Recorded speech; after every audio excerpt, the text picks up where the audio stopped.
Jadi mungkin orang Muara Kaman nggak tahu. Jadi saya sangat tertarik dengan situs Muara Kaman karena situs Muara Kaman itu adalah situs di mana kita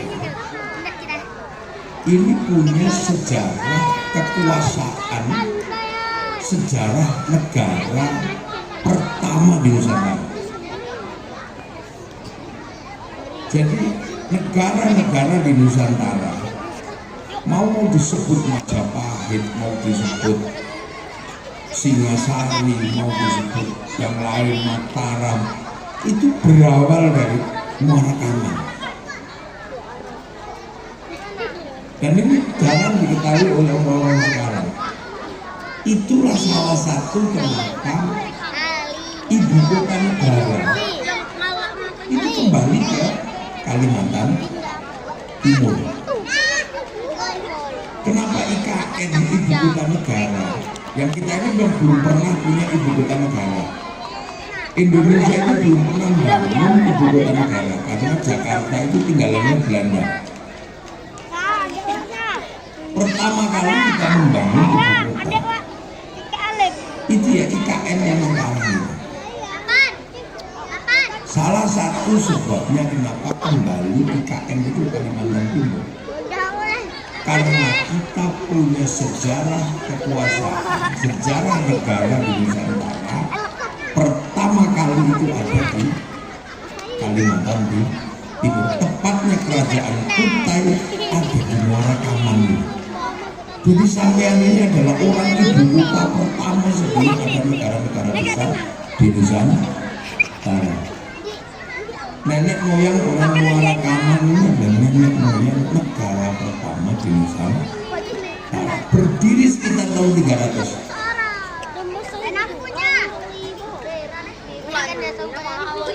Jadi tahun 300 di Timur Tengah ada Romawi, di Cina ada dinasti-dinasti besar, di Mesir ada kerajaan-kerajaan besar, di Arab ada kerajaan Parsi.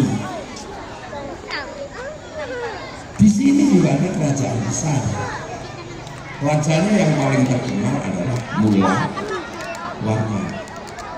Makanya di sini ada Universitas Mula Warman.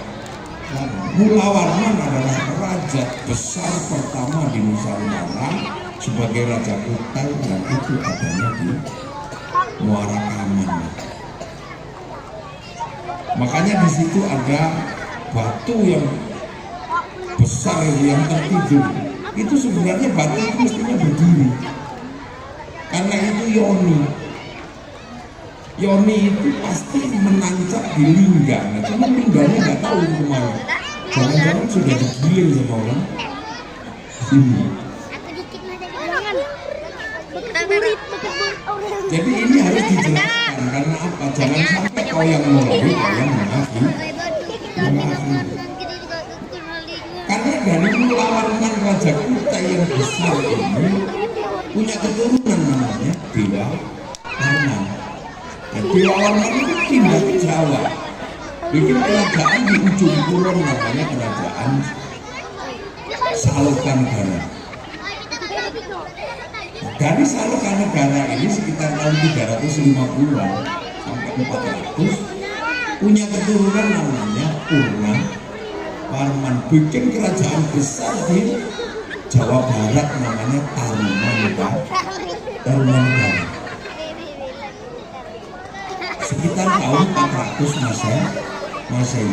Kalau diukur dari waktu itu Nabi belum lahir. Jadi kerajaan Kutai yang tahun 300 itu 400 tahun sebelum Rasulullah.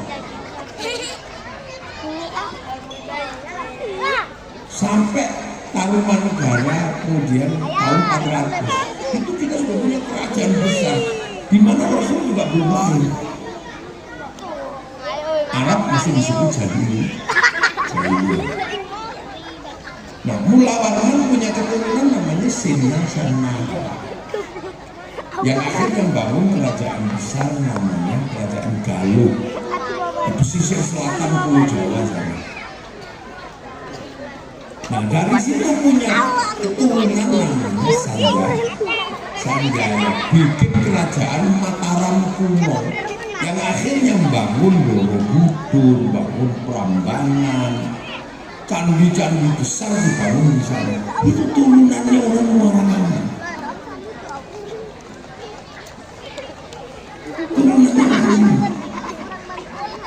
Sampai akhirnya Mataram dua wangsa besar pisah. Karena apa? Merapi meletus. Tempat saya Merapi di Jogja meletus. Akhirnya sebagian geser ke Palembang. Wangsanya adalah wangsa Sanjaya. Dipimpin Balaputra Dewa geser ke Palembang. Akhirnya diambil menantu orang Palembang, membuat kerajaan besar yang namanya Sriwijaya. Nah, keturunan Sanjaya yang satu namanya Sindok geser ke Jawa bagian timur, mendirikan wangsa Isana. Dari situ menjadi cikal bakal kerajaan Kadiri sama Doho. Dari Kadiri sama Doho lahirlah kerajaan besar namanya Singasari. Nah, dari Singasari lahir kerajaan besar namanya Majapahit. Itu semuanya keturunan Muara Tamanuli. Itu semua adalah berawal dari Muara Tamanuli. Ini anak-anak sekarang udah nggak terlalu mengerti. Karena apa? Nggak ada yang cerita.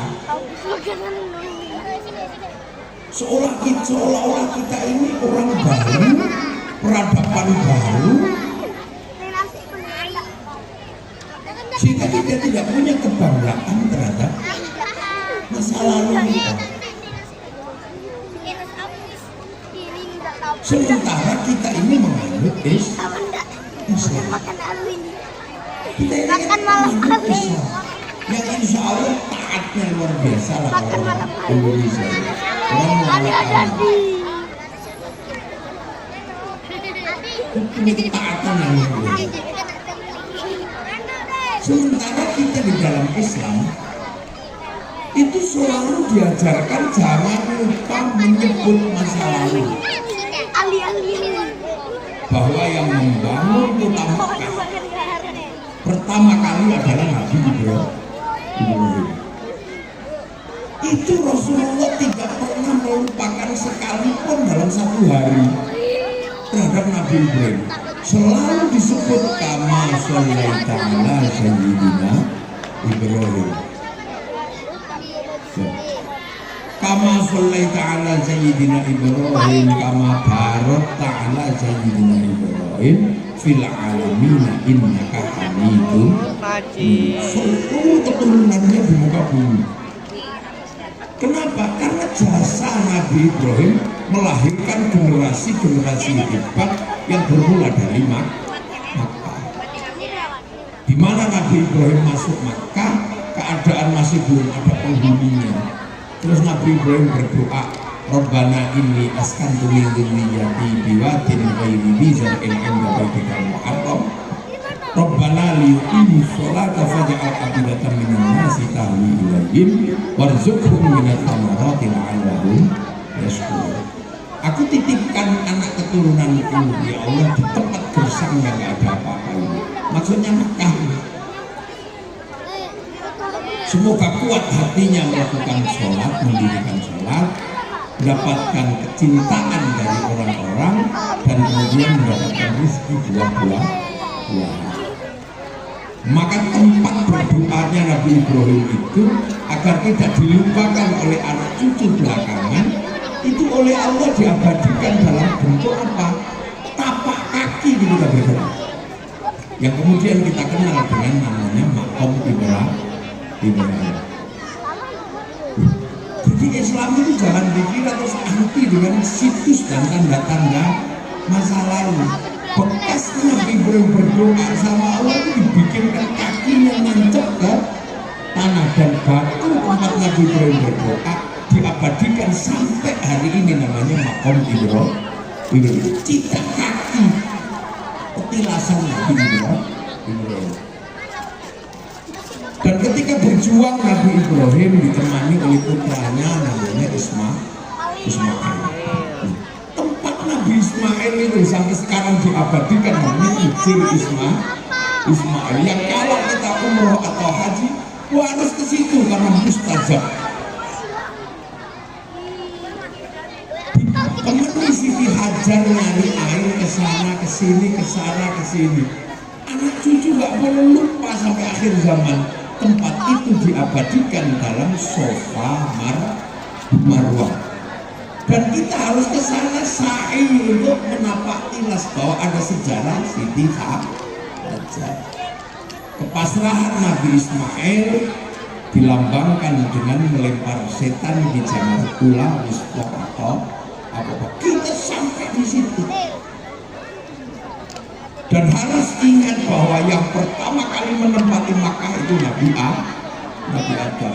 Maka oleh Allah, tempat Nabi Adam pertama kali ketemu sama Siti Hawa itu diabadikan di satu tempat tidak boleh dilupakan, dan orang harus ke situ di puncak masa lalu, namanya Jabal Rahmah.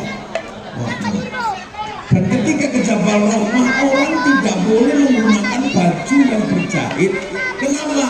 Zaman Nabi Adam belum ada mesin jahit.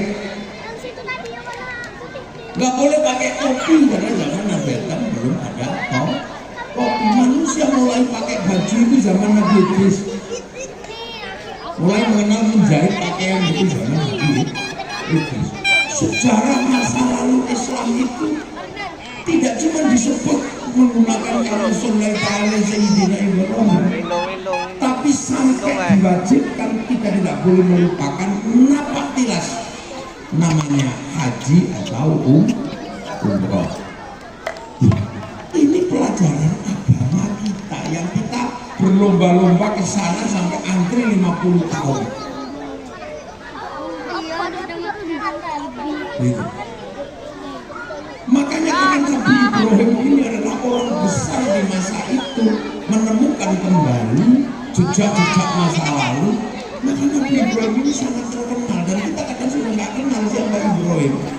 Ibrahim itu disebut oleh semua manusia dalam agama yang berbeda-beda.